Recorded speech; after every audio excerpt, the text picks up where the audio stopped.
So, we're doing coping with stress. In this section, coping with stress, some people think that we can't deal with our stress. Some superheroes, like Spider-Man, have to learn to cope with stress on the fly, and he has the ability to do so. This is what makes him so great. He has the whole world in his hands, and still has the resilience to get through it every day in New York City.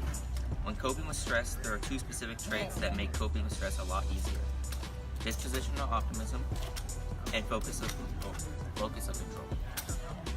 Locus of control refers to a generalized expectancy of whether one feels a sense of lack or power over the events that happen in one's life.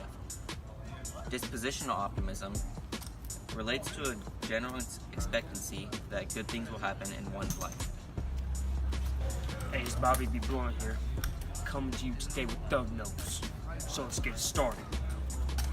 Most would agree that personality doesn't affect with coping with stress. I disagree. There are 3 different ways to cope with stress, and they are divided into 3 major categories. Shout out Thug Notes. These 3 categories include problem-focused coping, emotion-focused coping, and proactive coping. Problem-focused coping involves direct efforts to confront stresses head-on, rather than to deny them.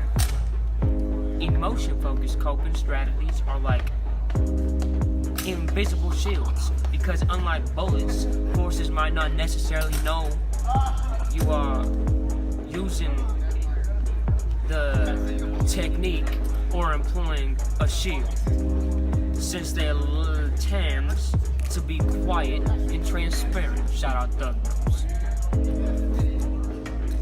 And they help us with things we can't really do much else about. Shout out Thug Notes. When you are really proactively coping, instead of just reacting to life's big or little what's that word say? Right there. Onslaughts. We try to prevent them. Shout out Thug Notes. An example of this would be Spidey sense. It's a resource in itself, so is the space. Shout out Thug Notes. Atomic combines in the building up of the various resources are key to proactive coping. These are all the 3 great ways to cope with stress that we can use every day. Shout out Thug Notes. A wise man named Bobby B. Blunt once said, Look for something positive in each day, even if some days you gotta look a little harder. Bobby B. Blunt.